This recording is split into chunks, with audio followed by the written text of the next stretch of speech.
Okay, recording is started. Romeo, over to you. Hey guys, good morning. Welcome to this edition of Chefs Roundtable, Kitchen Safety today.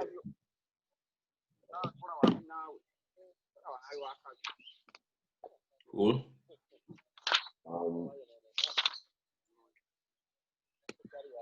How does it? You know, I've never started this thing.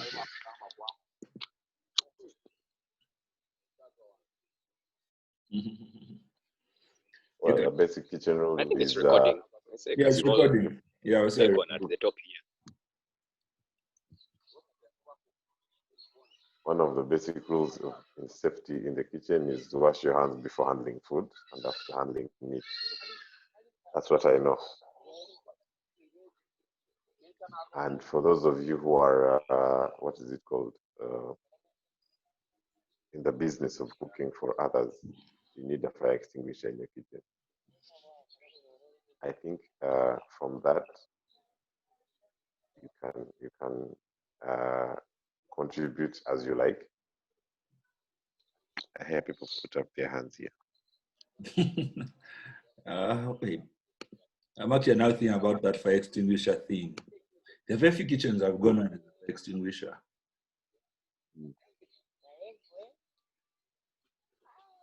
Mark, do you have a fire extinguisher at hand? Yes, I do. I have fire extinguishers all over the junction in the kitchen. I have fireballs. I have 2 fire extinguishers here at my home. There are fire extinguishers all over the gardens, in the kitchen, everywhere. They're essential because you're working with a lot of oils and grease and charcoal. So fire is, you need to, guard against fire. It's just only logical. If you don't have one, then at least have a bucket of sand, some water, and a very nice pair of sneakers to run. Plus, make sure you always have airtime to call the fire brigade if they will help. Those guys never respond. Anyway, let's. So either fire extinguisher or a bucket of sand. But Mark, I remember there's a time I tried to get fire extinguishers. They were quite pricey at the time I tried. How did you do yours? It depends on what your idea of pricey is, because you buy the fire extinguisher once and you just service it every half year or year. So it's it's something you keep for forever. If you want to compare the expense of rebuilding your kitchen to buying a fire extinguisher, then I don't know what price it is. A fireball was about, I think it was less than 150K. I think it was 150. It was quite affordable. So I actually started with the fireballs. Yeah, that's affordable. I started with the fireballs, then it gradually bought the extinguishers. In fact, I even have extinguishers in the cars. That's how much I fear fire. So it's just one necessary piece of equipment you must have. But that doesn't stop there. You need a fire blanket. Then you need to train people to use these things, because having it there is one thing, but if no one can use it, then it's useless to you.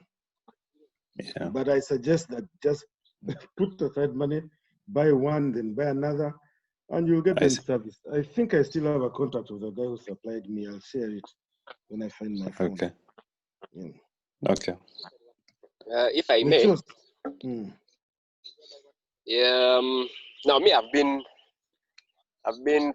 found myself in a situation where it was life or death.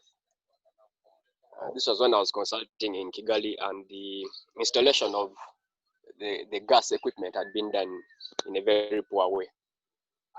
So one of these days, while we were testing the griddle, there was a leakage, which resulted into quite a massive explosion, I must say. And I suffered a few burns, but what helped me was we had a first aid kit on standby, the fire blanket that Mark has talked about, and we had a redundant safety system in that connection, so the leakage didn't go back to the cylinder, which I think would have been disastrous. However, what I noticed that day was, and I've seen this in other places, the kind of fire, or the source of the fire, if it's electric, if it's gas, if it's something that ignites like oil, you'll find that one type of cylinder cannot provide any sort of guarantee. I mean, sorry,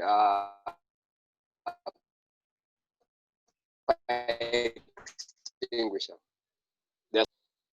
Maybe during this discussion, we can look into what we need to do in terms of the different kinds of fires we can experience in these kitchens, or even outdoor, or whatever it is, even at home. Yeah, that's true.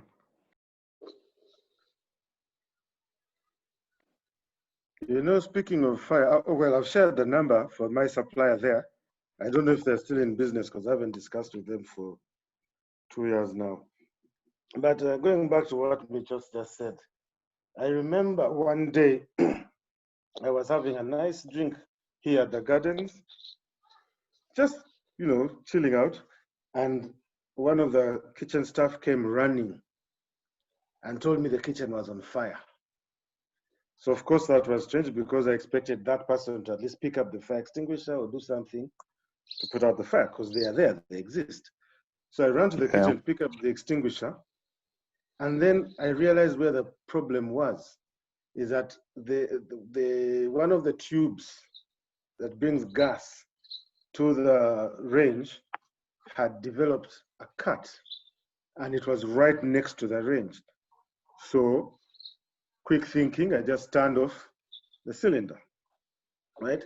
So what I'm trying to say here is that even with the fire extinguishers, you need to have a bit of training. You need to also be a bit knowledgeable on a few things, because now I would have gone, grabbed the fire extinguisher, sprayed the chemical, whatever is inside there, all over the place. You lose food. You haven't solved the problem because the leak is still there. And you know, it's a waste. But the quick thing of just turning it off first helped. So training is also key when it comes to safety, especially when it comes to fire. But fires, I don't think, are the only hazards that we can face in the kitchen. For example, Micheal talked about, what did you call it? First aid box. Yes. I don't know how many people have first aid boxes here, and the 7 who are here. How many have first aid boxes? I have. Sorry, just No repeat one that else? again. First aid boxes. How many have first aid boxes, and what do you have in those boxes? Because you might have Panadol. Mine is not complete, but I have iodine.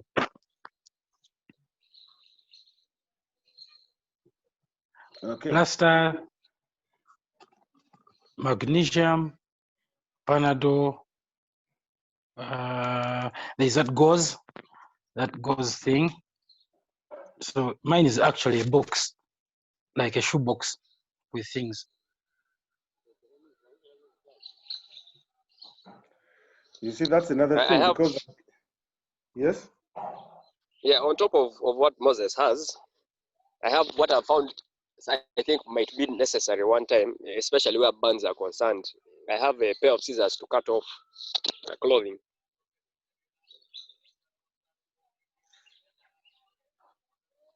Okay, so I think we'll also have to discuss that, because there are 2 types of first aid boxes. There's one which is similar to what Moses has described, which has medicines and things like that. But then the one you need in your kitchen is a bit different, because you have you need the gels to treat burns, because those happen a lot. You need the gauze, as Micheal said, plus you need a sterilizing kit, you need scissors, things like that, bandages. It even comes with a burn blanket of its own, and they come sold as first aid boxes. If you go to a nice pharmacy, they might even ask you, what do you need it for? For the home is where they'll give you Panadol, magnesium, blah, blah, blah. For your kitchen, it's a whole different thing. Different thing. I don't know if you have in your kits, if you have, you talked about the gels for burns, but there's also the antibiotic creams for cuts. Yes, those two. That comes in the same box.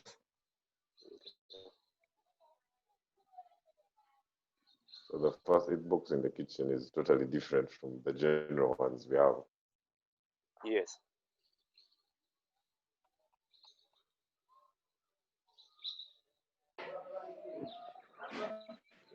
Mark, do you actually keep the gas in the kitchen? Because I find that is quite a risk if one is on a commercial kitchen type of setting. The gas is outside, but the tube is inside. And the beauty about that situation at the time is, yeah, but it's not that far. It's not like it's many meters away. So when I saw where the leak was, I knew where the problem was. Yeah, I so understand. It was easy to just go and, yeah, but it's outside. And okay.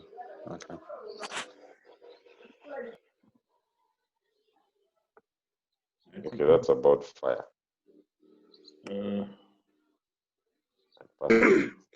Romeo, Yes. going back to fire, you remember last week we talked about hygiene in the kitchen? Yes. And we talked about when do we clean the kitchens? For many of us who do a lot of fried foods and we don't have hoods, I've been to many kitchens where they don't have those hoods that supposed to help with this thing. Actually, personally, I've never even owned one. But one thing I see is that there's a lot of grease on walls and on ceilings, and guys, and on pillars, and the cleaning staff never ever clean. That is another hazard that can cause a fire. But going back to Michael's suggestion, I think, because I have no clue about what type of extinguishers are used for what kind of fire. So if Michael can help identify the differences, I think that would be helpful. Okay, this it's not a very difficult thing.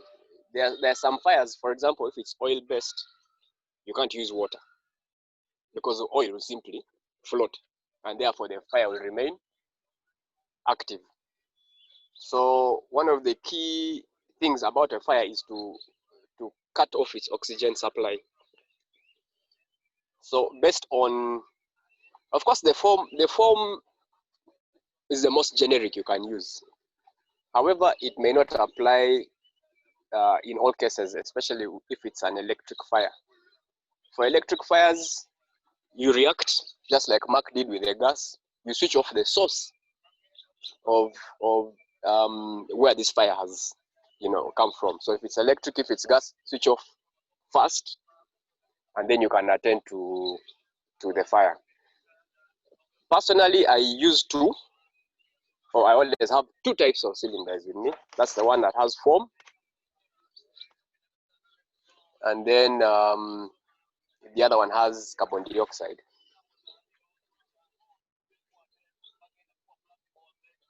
Those two should be able to solve 90% of your fire problems. The 10% you leave to God. So if somebody doesn't have a fire extinguisher and doesn't have sand, is there anything else they can use? I think fire blanket. Maybe it depends on the intensity. Yeah. Depends on the intensity of the fire.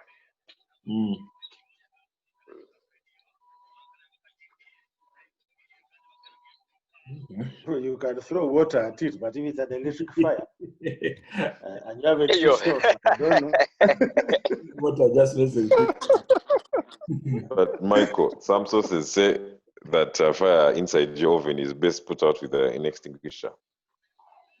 So you would rather use an extinguisher than turning off the power source, I think, for an oven.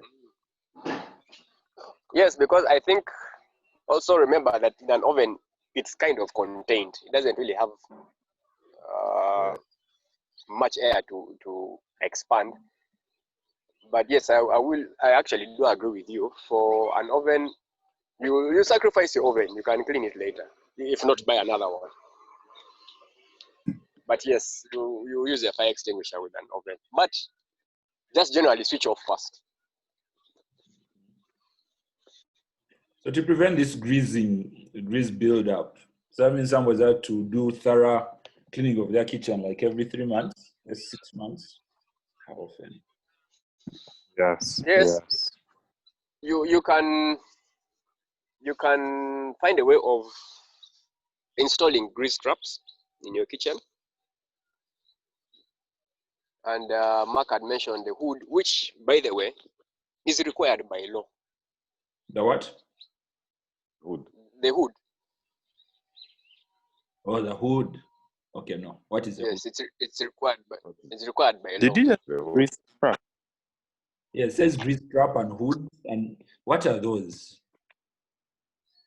So grease traps, if you're using, for example, a griddle, you'll find these griddles sometimes come with their own grease trap where all the fat and whatnot is deposited as you cook.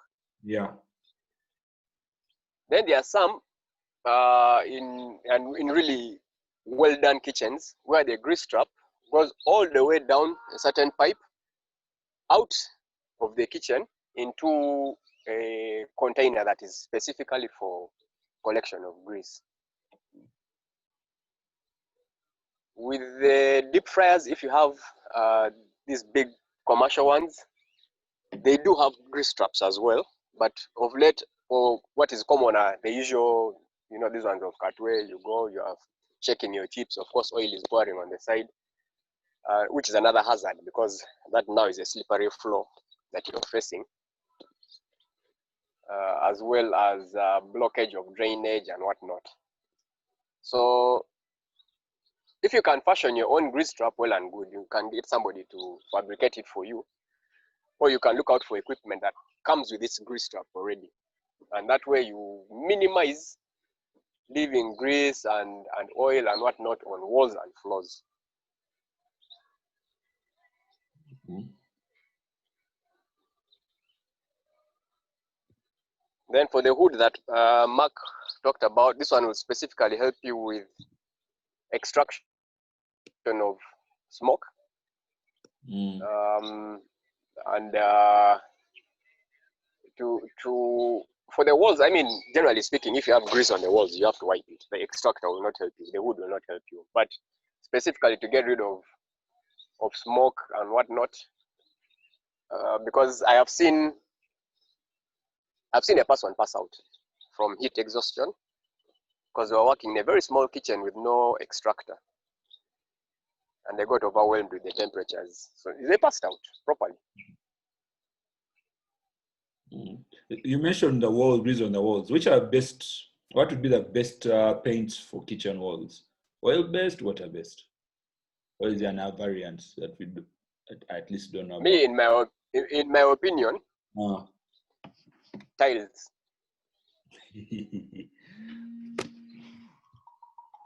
Forget about paint, because the paint which is easy to clean is oil-based. And the oil catches fire. Isn't that a hazard in of itself?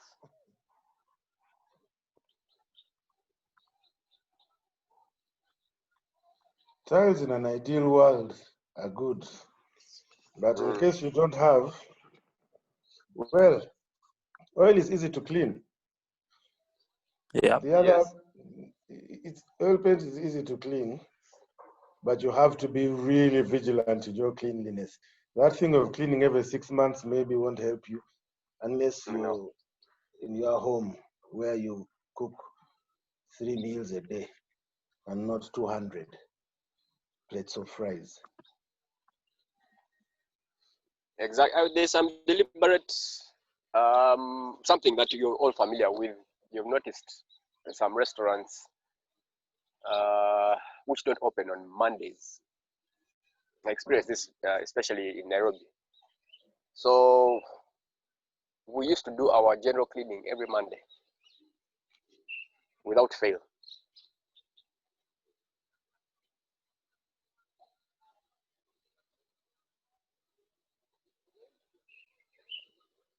you guy.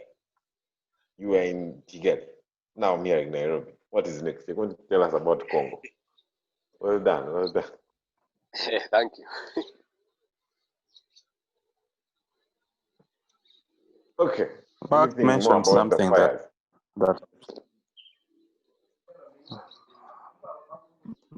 Mark mentioned something about proper training of staff. I feel like that's of the equipment, because kitchen safety doesn't necessarily mean also fire, but I've seen videos of pressure cookers going haywire in the kitchen. I've seen somebody not switching off the gas. Sometimes you might not even see the fire. It might burn at night when you have gone home. When you've gone. So I feel like sometimes people need to be trained to actually use the equipment and understand kitchen safety. And I think it's quite important.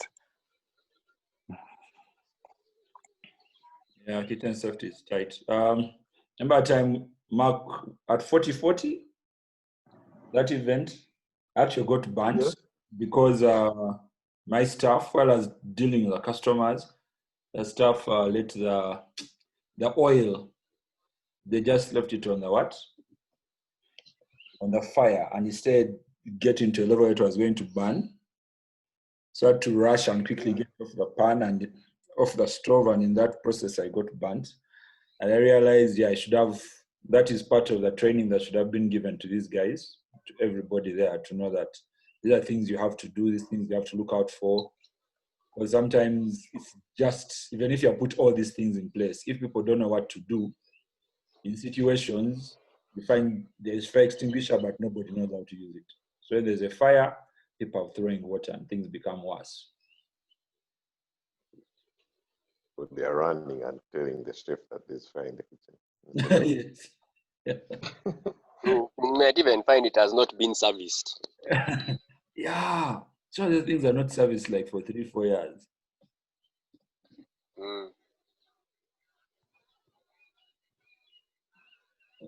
Because you go to use it, it has no pressure. You press the trigger and it starts leaking like an old man urinating. Beg your pardon.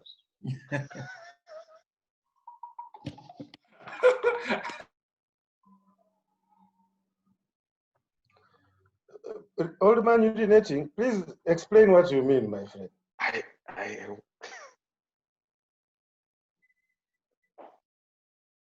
There's some old men here, so please explain yourself.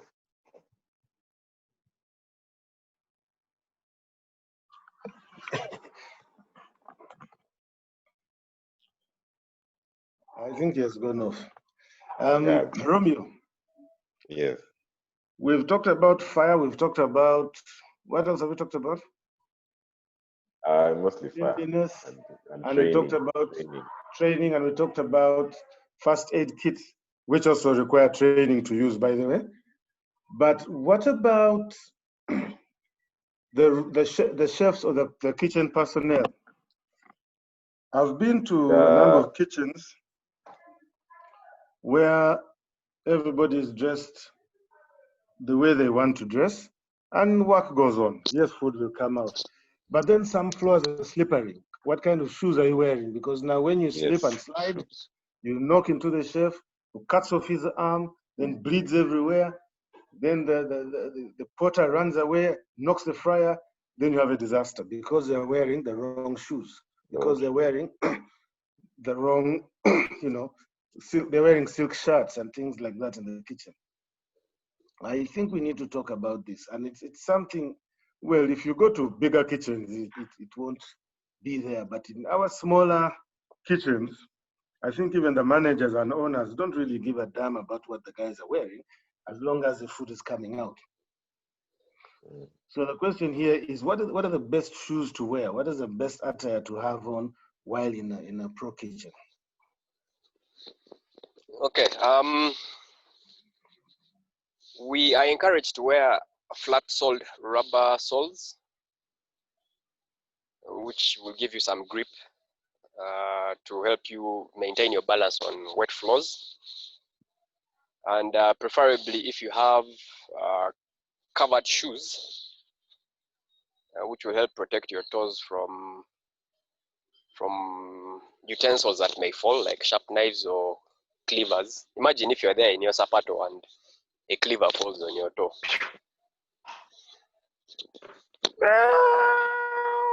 Ouch! Our toe is going off. Yes. Kato is going off. And that's when you bleed all over the floor. Another guys fall. Kato. They had Kato. So rubber soles. Rubber soles and flat. Because remember, this is the kind of work that requires you to stand for extended hours. So you need to put less pressure on your back. You have to protect yourself from falling objects and from hot water or spills and slippery floors. Spills. Yes. How about the clothes that you're wearing? Oh, we're talking about shoes. Dan, how about the clothes that what cloth is more applicable in the kitchen? You guys have mentioned something that I think also is very key, how the kitchen is arranged. Sometimes people put different equipment in the wrong place, and that can be a hazard. And even the setup, if somebody is moving, somebody can easily bump into another person, and that person ends up maybe touching the griddle or spilling oil on themselves. So I think also the kitchen setup, which is not done in smaller kitchens, but it's insisted in the major kitchens, I feel like the setup is important. That's true.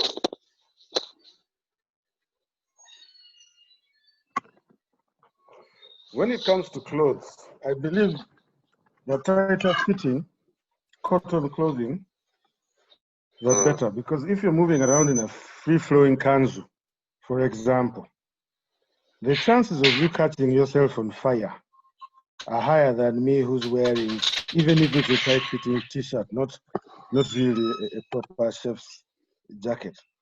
And if your kanzu is silk, well, or nylon, you're finished.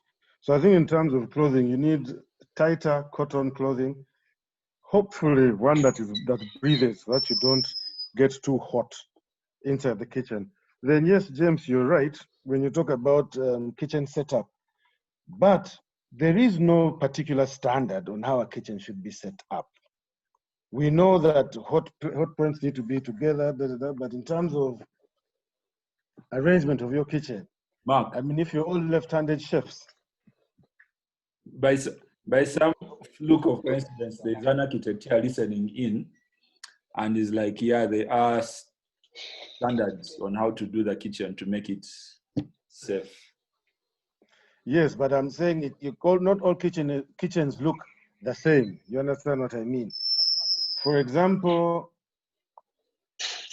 if you're all left-handed chefs, or if you're running, if you're running, the garden's kitchen can never be set up the same as Cafe Java's. You understand what I'm saying? The offerings are completely different. The times of service completely different. Some hotels, some places even have different kitchens for different types of meals. You were talking about halal the other day. But I understand when you say hot points in one area, you have your washing up in one area and things like that. Am I making sense? Yeah. Mambo, do you want to jump in here for a second about kitchen layouts? I don't think he was talking about layouts. I don't think he didn't make any false points. Except the one where he's, regarding standards. The standards do exist.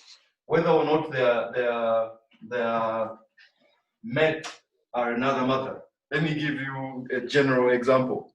Someone will rent. Hi, I'm Guy. I was introducing myself. Okay.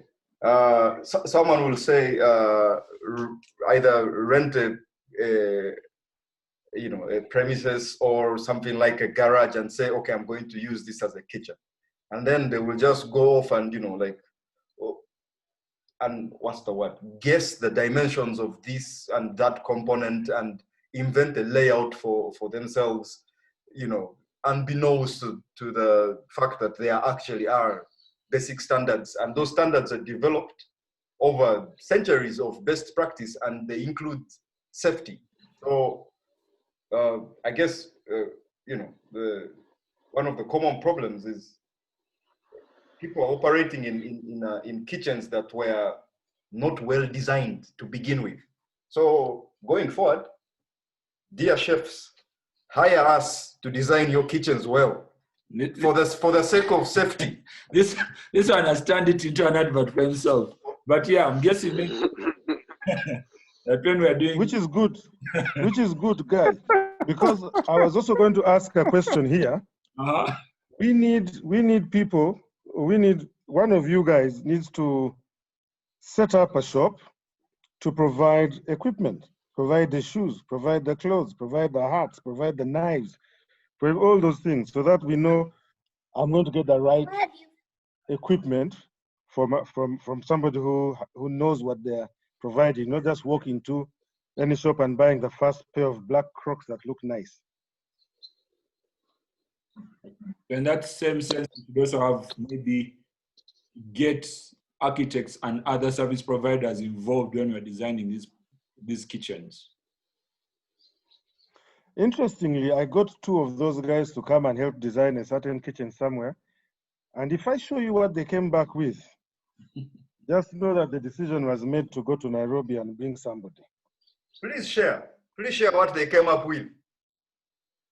I will look them up and see. This is about 2 years ago, so I don't know if I still have that. But in defense of architects, just like everyone else, I mean, unfortunately, we can't ask a bad pilot to tell us what went wrong because they are no longer here with us.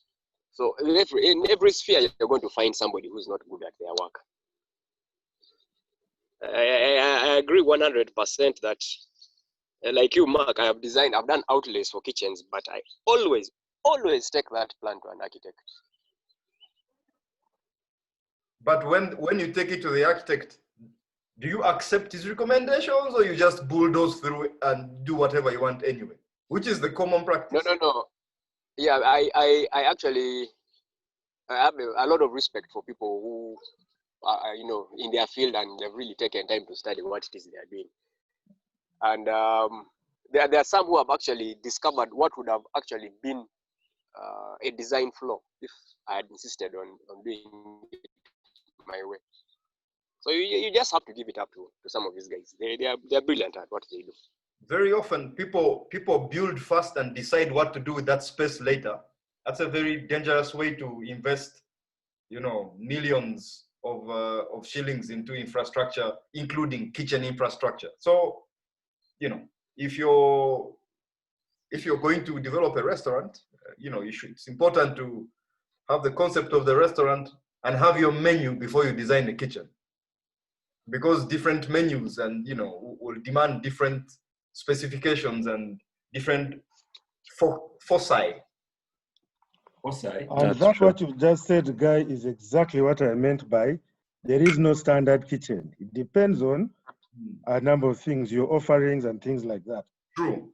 Many of us also go to, for example, if I was to start a restaurant now, I'm not going to be the kind of guy that's going to find a flat piece of land and start building.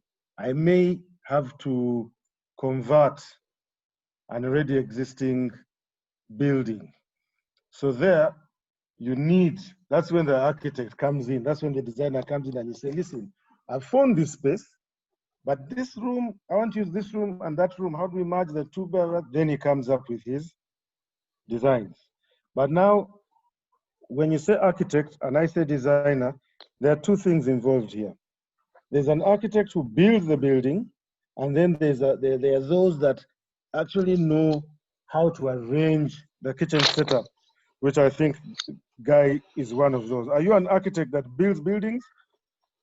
You know, our training is actually to design, but again, our training is to make sure that we design things that are buildable.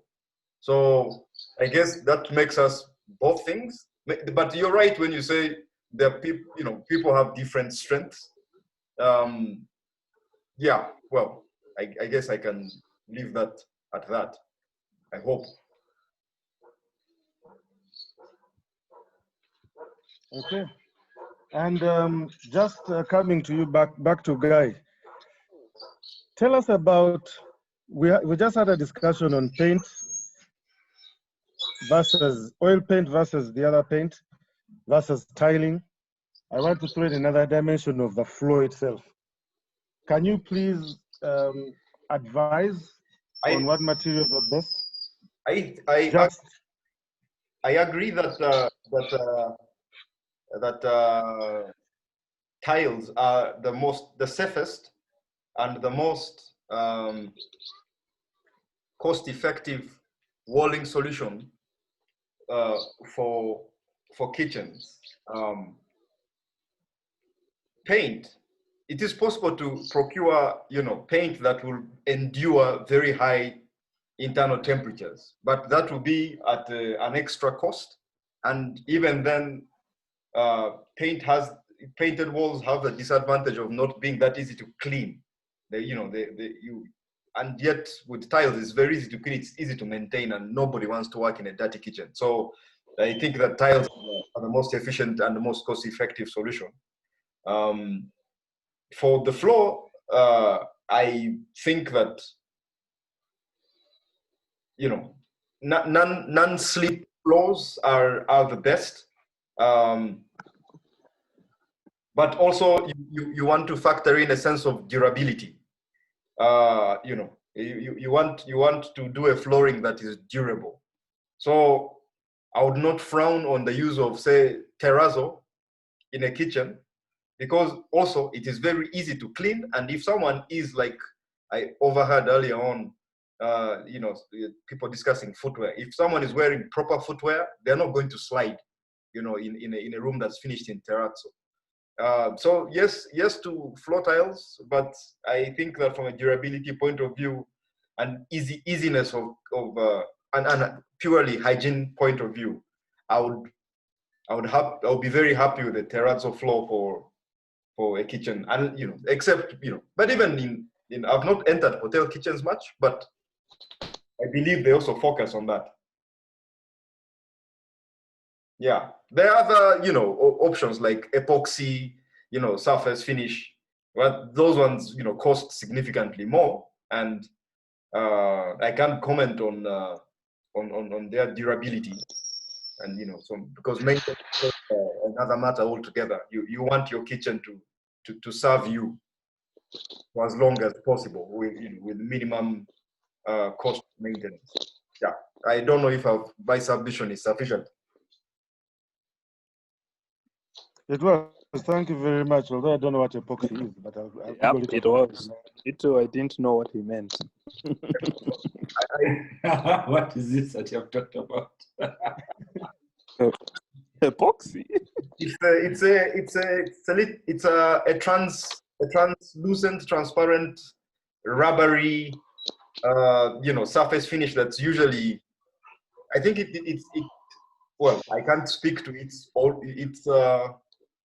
the history of engineering, but I know, for example, that it's commonly used in pharmaceutical plants because they have very sensitive environments as well. But I wouldn't be surprised if some high-end kitchens also use epoxy for flooring, but that would be, again, a very high-end kitchen. Like if all you want is you know, is a nice home kitchen, man, a good terrazzo finisher will suffice, and you'll be able to, as long as there is a good drain, again, because that's another thing, like it needs to be able to drain well. If there's a good terrazzo finish or tile finish, and then there's a correct drain on it, you'll be able to maintain your kitchen really clean. Yeah, so those are my 2 cents. Thank you, Sana. Thank you. Thank you very much. Moderator, back to you. Hello, Olga.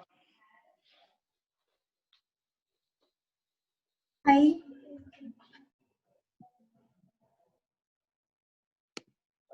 That was a very high from Olga. No, it was muted, so I had to unmute.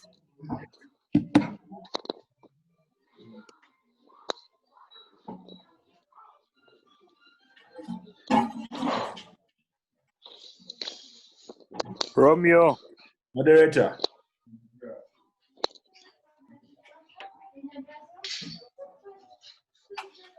He went for a beer.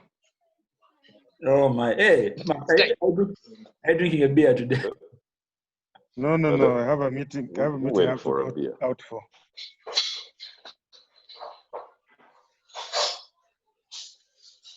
Hi, Olga.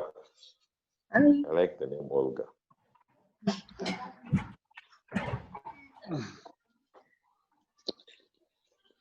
This brings us to fraternization in the kitchen. Frowned upon because if people are dating and they break up and start throwing oil at themselves. That is safety in the heart. It's not safety in the kitchen.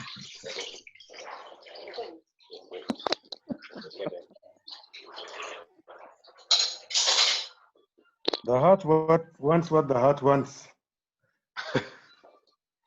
But sometimes the heart wants sleep. Generally, I don't think it's good for colleagues to fraternize in that way, especially if they work closely together in any environment. In fact, I don't even think people that live next to each other, it goes further than that because anything can go wrong. One missaid word and there's death. No, you guys are joking. Let me tell you, when you're working in a big commercial kitchen that has 40 people in it, and then another 100 waitresses coming from service areas to ask you to give them like a small Irish potato, and then she slips in her number. Then her friend gives you her number and says, that one was giving you the number is sick, you take mine. And this happens to you every day of the week.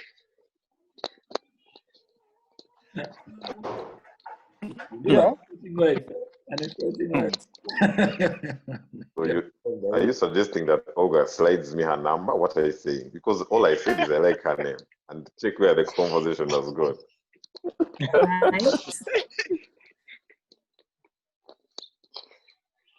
But gentlemen, I need to ask a pertinent question.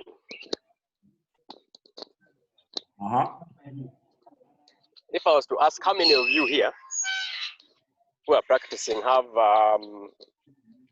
food handler certificates? What is a food handler certificate? I don't have a food handler certificate for 2020. Okay. Wow. Okay, what is a food handler? But I had one for 2019. For the full 2019, I haven't had one any month of 2020. When you did that food thing at what, where all the guys were supposed to have food handling certificates from KCA? Yeah, but that one they gave you for that event. They didn't give you for the food you're handling now. But Michael, that's a very good question, and I think you guys need to think hard about it because remember the guidelines I shared with you? Yeah. I believe there was a question there about that as well. You need to have that certificate. So you get the food handler certificate from KCCA? Yeah. From the city. In Kampala, well, you get it. Yeah, if you're in Kampala, I think also which division you're in. Then you get it from the relevant authorities. Each division has a health inspectorate, so they have their parameters they check.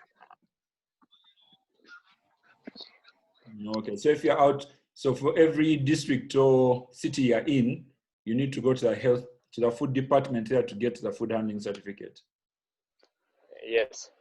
So you have to be trained first. You go through a training or something like that. Now, generally, what they do is, in some instances, but it's only, I think, applies to the big hotels. These health inspectors move around going to these big hotels, and while they are they provide all sorts of relevant information regarding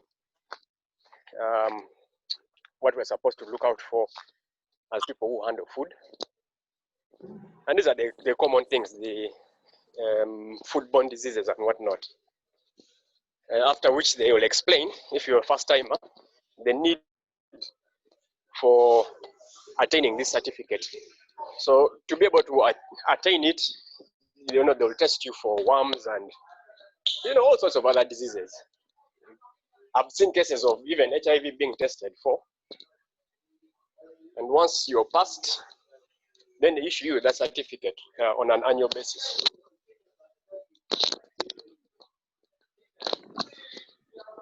How are cuts handled in the kitchen? So, because Kaheru talked about having a safety box.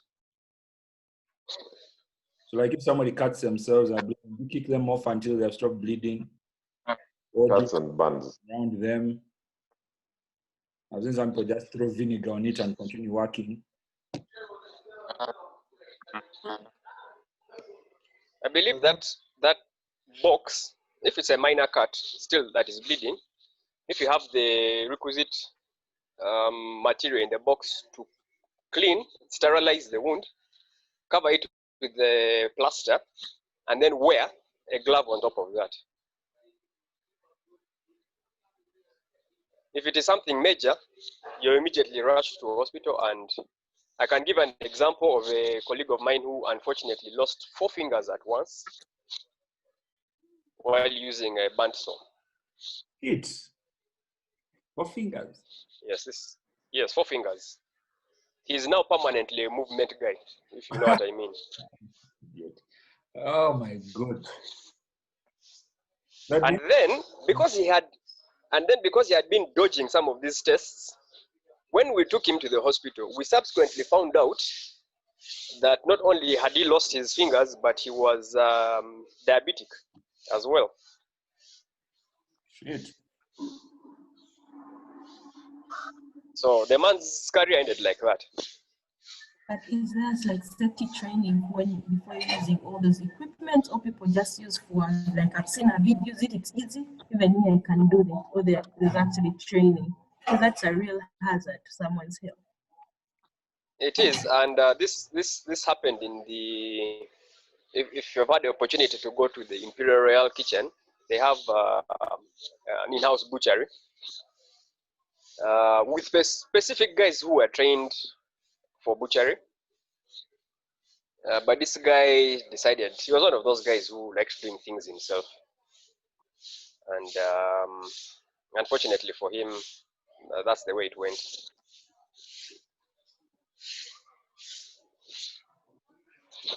Olga, there's training for everything, but I also don't believe that even if you're trained, they just throw you in the deep end, especially in a dangerous environment like a fast-paced pro kitchen. First, we see what you can do slowly. Then we give you more and more responsibility. But there are those guys like me with Mugezi.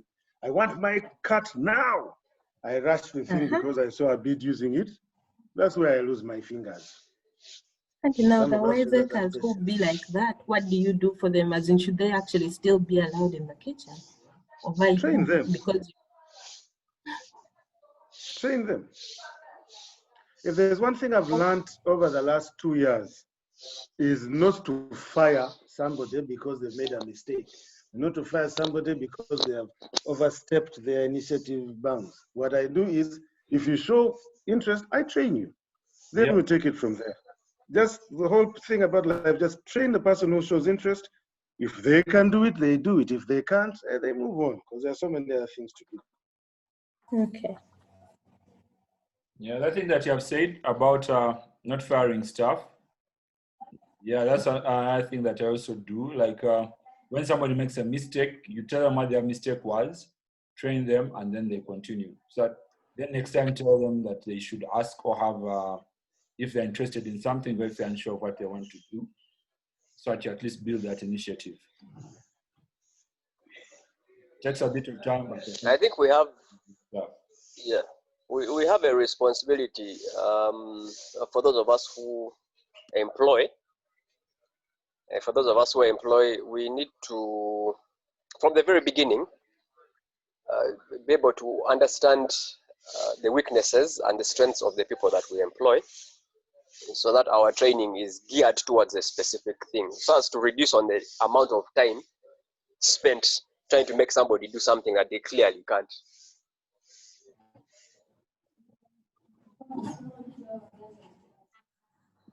Yeah. Romeo. Yes.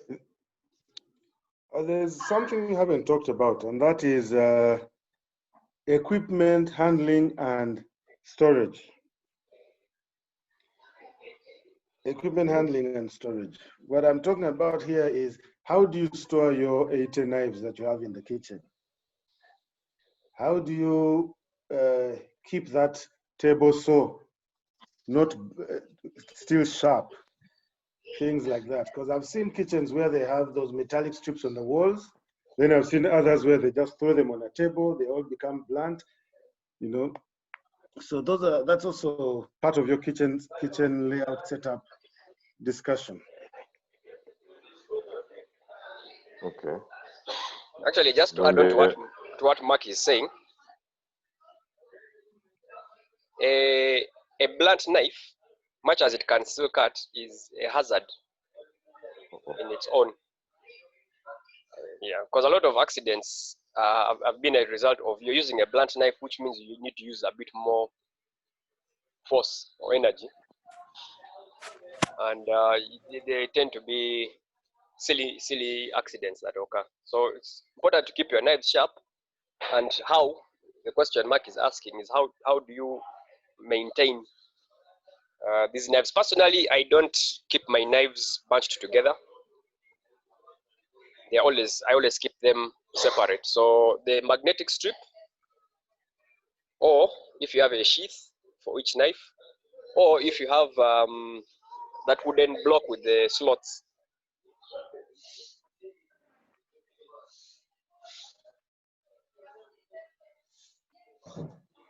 What about James? for home, like commercial place?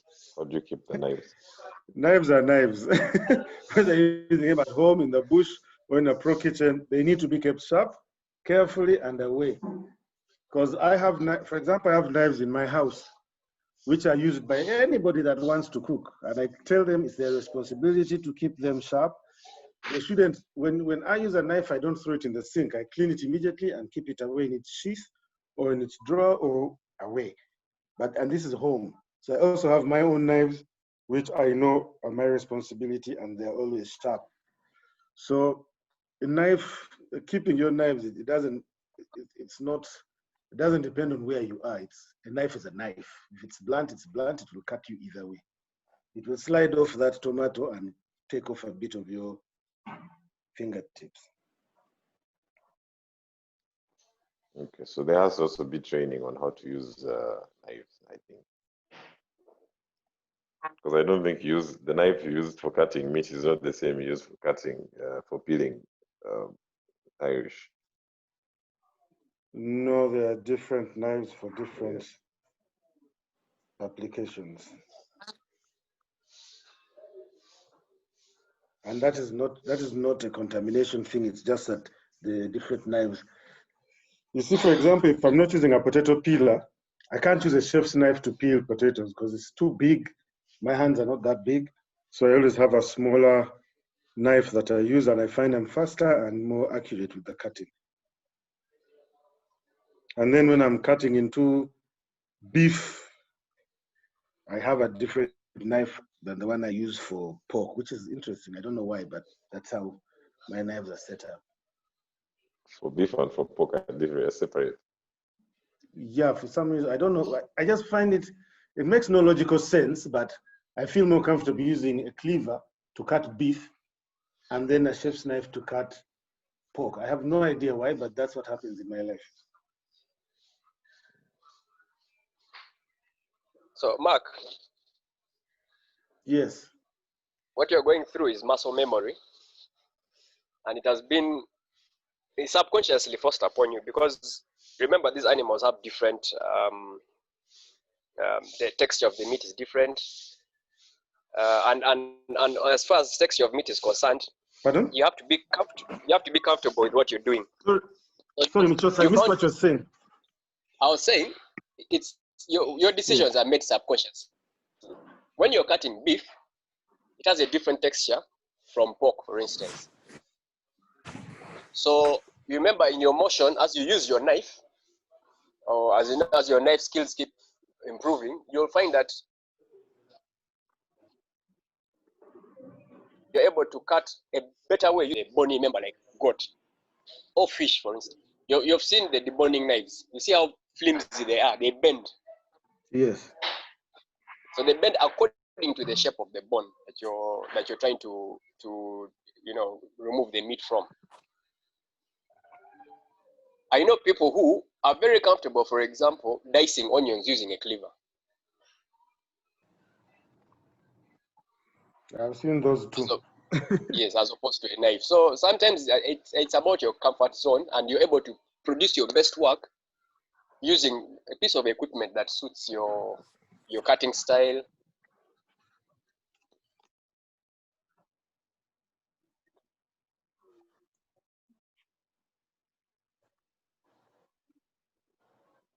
My internet seems to be, it's Tuesday. It happens to me every Tuesday.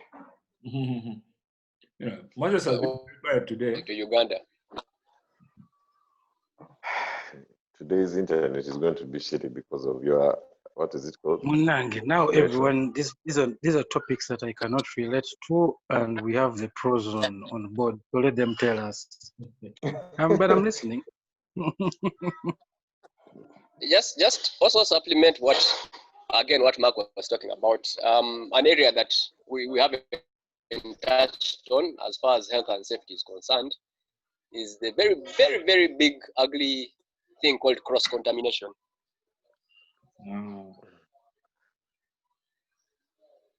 So we use different knives, of course, and in regards to if we're cutting cooked meat or cutting raw meat or cutting fish or cutting vegetables. This also extends to the chopping boards where we use color coding.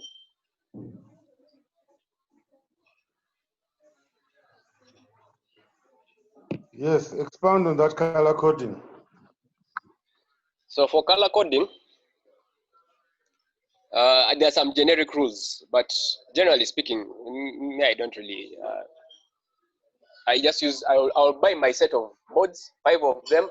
One is white, one is red, one is blue, one is green, and I use specifically the white one for bread if I'm making sandwiches, and I'll use the blue one for vegetables.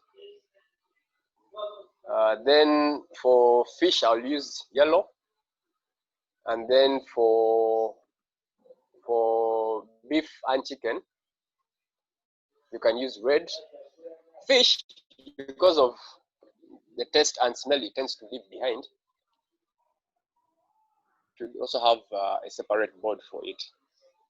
This way you avoid the buildup of bacteria in raw meat.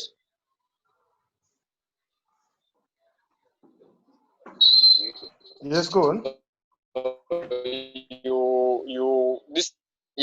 This for me is one of the most crucial elements of health and safety in a functional kitchen, whether it's at home or whether it's on a commercial level. So 5 to 6 different boards, and especially where chopping is concerned, the thickness of the board is also very important. Now, there are some small tricks when it comes to these things. For example, we've talked about spillage. Now, you've seen sometimes you chop a lot of meat or vegetables and you have a nice little heap on your board.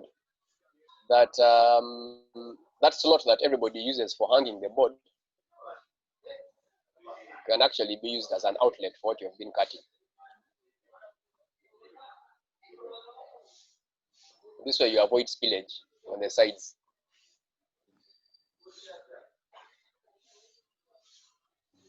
I hope you have understood. Yeah, that's a very good point on the color coding. In fact, it's one thing I'm going to adopt. That means I need to throw out all the boards I have because they're all one color made from one material, just different sizes, and bring in the ones with colors. Yes. Okay, Romeo, I'm good. I'm okay with that. So, James, do you have this in your kitchen? Because I know you said you do two kinds of meats. Okay, but how are you guys? But James, tell us about your boards. We talked about contamination last week, but we didn't talk about the boards. Just wash my boards. I wash my boards after maybe I've cut the chicken. I wash the board with hot water and then I switch to the next meat. So right now, knowing that I can use different color boards, as Michael, that's a great idea. I am going to do that even like now. Like now. I think it even cuts down on your timings, because if you're going to wash the board every time you cut, yes, problem. Yes.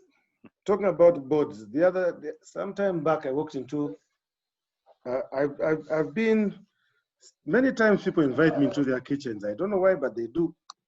So this time I was seated with somebody, and they got given an order that they didn't like, so they sent it back, and that is the time when I was invited into the kitchen. And you won't believe what I found. I found the chef got the order, put it on removed the chicken he was cutting, put it on the side, raw chicken, got the cooked order, put it on the same board, picked up the knife, and I immediately attacked. I said, what are you doing? I couldn't leave the kitchen until he had thrown away that food he was trying to repurpose. Why? Because of that cross-contamination thing.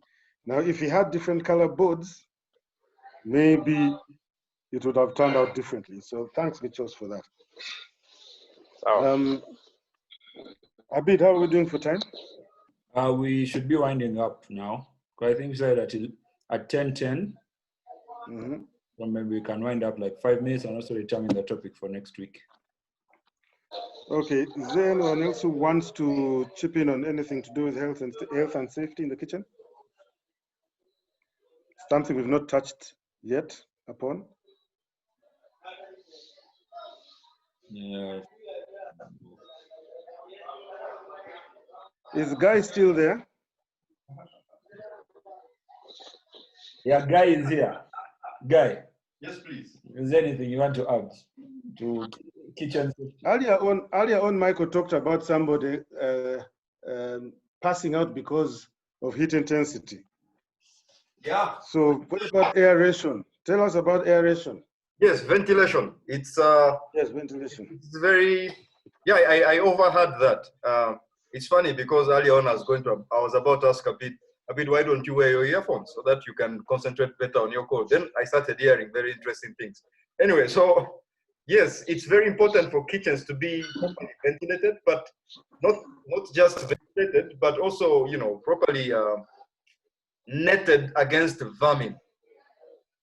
It's good to have I admire, you know, like kitchens that, you know, where even the cabinets are built out of stainless steel, like the surfaces are finished in stainless steel. That really, you know, provides an opportunity for you know, impeccable hygiene, but you know, also, you know, so you don't have random powders that you can't see. You can clean everything. You can clean all the surfaces.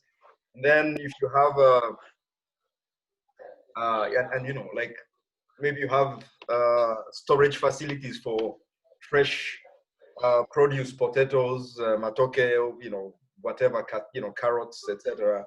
And then if you have your kitchen cabinets and their doors are built with, you know, with a mesh on it instead of like with a timber infill.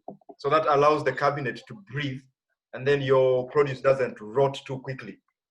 Yeah, but you have to, you know, you can always invest in those exhausts. If you find that you're in a kitchen that doesn't have, you know, proper, like there's no opportunity for you to introduce new windows, you can always invest in an exhaust, system. But if you're starting from scratch, or if there's an opportunity to, you know, to introduce an opening,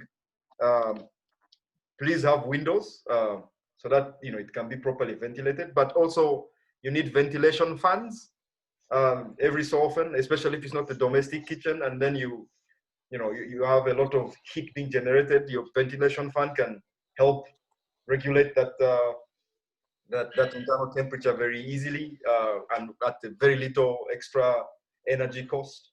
And then there's the other aspect of light. You need the natural light in a good kitchen. As much natural light as possible. The kitchen clean. It also, I think it goes a long way. It keeps the kitchen clean. It keeps surfaces dry together with the windows, and then it goes a long way in preventing accidents when you can see, and everything else can also be seen. It goes a long way in doing that. Yeah. So I guess, yeah, that's my submission. Yeah. Thanks, Abid. I mean, Guy. Yes, not Abid, Guy. Using the same microphone. Yes. Yeah. You know, what Guy has said is very good, very interesting, and it's something I'll also pick up on soon when I build my kitchen. But does it matter the size of kitchen, or does it matter the size of staff? Because I've also been to very tiny kitchens where there are 15 people running around, and I've been to larger kitchens where there are 7. Michael talked about 40 people in one kitchen and then 100 servers. How was that for you in terms of safety and security? There is that thing. Okay. Michael, can I first address let me address an issue regarding size of kitchen. Okay.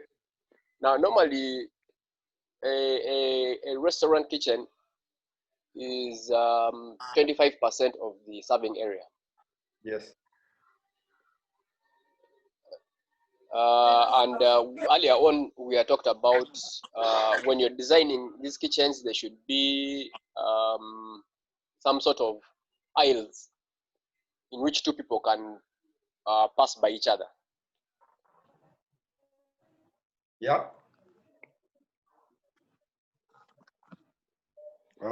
You seem to have lost Michael. Without when you move kitchen and the layout, you put in your equipment. But another thing that will come into play is the capacity of the restaurant and the menu. So do you have a menu that is so complicated that requires a lot of people, or do you have a simplified menu that requires few people who can serve 200 covers? When I was with at the Ngong Race Course, Michael, we keep losing you. Yeah, please climb higher on that tree. Yes, please do.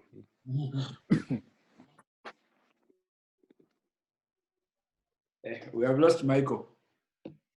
I think we'll get back to him. I heard Guy was going to make a submission. Yeah, I was going to say that, you know, from my high school economics, I remember a thing called, what do you call it? Excess capacity. Like some because of horse racing. Michael is back. But Michael is... okay. Hello. Michael, the tree is not high enough. You need to go to a higher branch.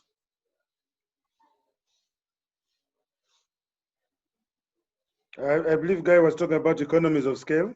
No, sorry, I meant to talk about excess capacity, but I think somehow when Michael when Michael went fast, I lost my train of thought. But what I was trying to say is you want to have a kitchen designed for optimum use. Like, you know, too big a kitchen, too few chefs doesn't make sense, because every square meter you've invested, you know, it's millions of shillings. And exactly. Then, yeah, too large a kitchen, small, you know, too small a kitchen, too many people. I think, this guy is unemployment. It means that you're not operating efficiently enough to begin with. So that means you have a lot of chefs in there that are redundant. They may not be redundant by design, but they're rendered redundant because the size of the kitchen just doesn't enable them to operate as they could have otherwise. Which brings me back to the point. It's important to as Michael was saying, you know, there are design recommendations for size of kitchen with vis-a-vis serving area. I cannot confirm that it's strictly 25%. I think it varies. But you know, to have that correlation between serving area, size of kitchen, you know, and it's very important when you're, you know, when you're planning, and the menu. So information, yes, develop before you also jump into the frying pan, I suppose. there's something I said, but I had lost network. I can give you the best example I can give, and this is to answer Mark's question in regards to the servers. So there are some kitchens like Imperial, which is split. It's on 2 levels. So the basement level, they only do mass production there, as well as storage, both dry and fresh or frozen, whatever it is. Then on the upper level, they do a la carte. So we generally don't have servers walking in and out of either kitchen. The basement kitchen, once food is prepared, it's put in food cabinets and taken by service elevator to the different floors, where depending on where the function is being held, and then food is distributed in the conference hall. For a la carte, the a la carte kitchen, which has much fewer, clientele, you have 1 or 2 waiters on duty that night who are serving people in and around the restaurant dining.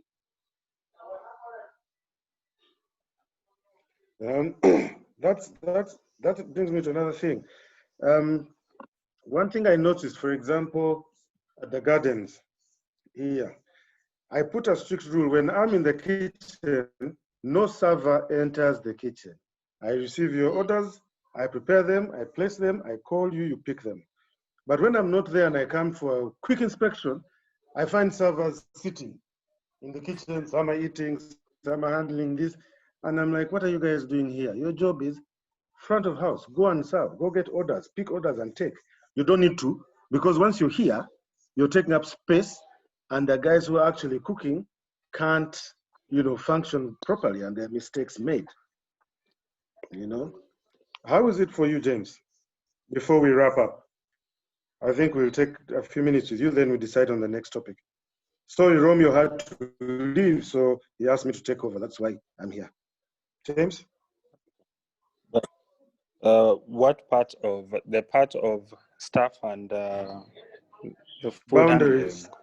Boundaries, whereby you as Guy and Michael said, you design your kitchen for optimal functionality.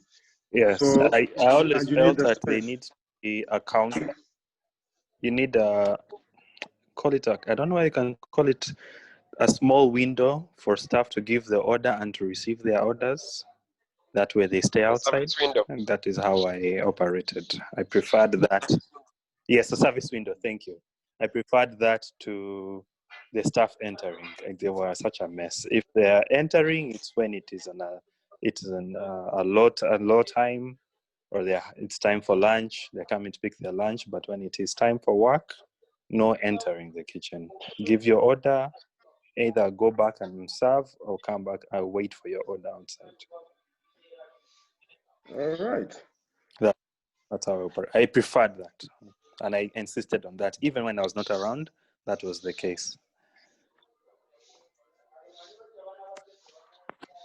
All right, cool. Ladies, gentlemen, I think we can close this session. We've gone a bit over this time. It was a very interesting discussion. Can we decide, can we pick from one of these points and then revisit it tomorrow? I mean, next week? What do you suggest we talk about? Or what do you think we haven't delved deep into that we may have to revisit in the next session? Any takers? I think what we can touch on, still part of health and safety. We are focused on our, we as practicing chefs and cooks and whatnot. But remember, we have a mandate to ensure that our guests live intact. So I think maybe we can talk about handling food, its storage, its preparation and whatnot, in a bid to avoid, contaminating or infecting our guests with any sort of problem. We touched on that last week. Yeah, we talked on that. It's just that you have just joined us today, but we had talked on that at the previous meetings. But we talked about it from the back of house. Why don't we extend it to the front of house as well? What do you think? Because food is an experience that starts from purchase point or from the garden till when a guy eats it and walks away. Okay. Mm-hmm. Yeah, and then he eats it. Okay. Okay, that's a good point. What do other people think?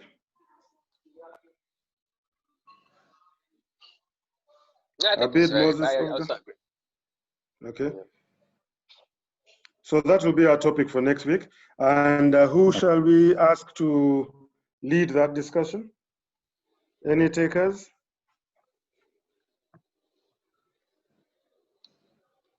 Mark, you're doing quite a good job. Why didn't you just... Anyone? Oh, well, I would prefer that somebody else who's not had an opportunity. That's what I'm thinking. Could lead.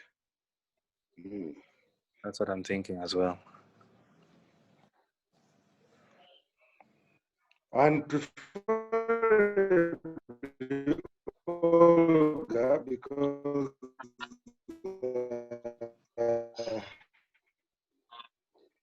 okay. Romeo liked her name and speaking voice. So Olga, what do you think? Can you lead us? I'm not certain that I'll be available because even today I joined a bit late, so I don't think I can make it. If I can, I'll be. We shall hope that.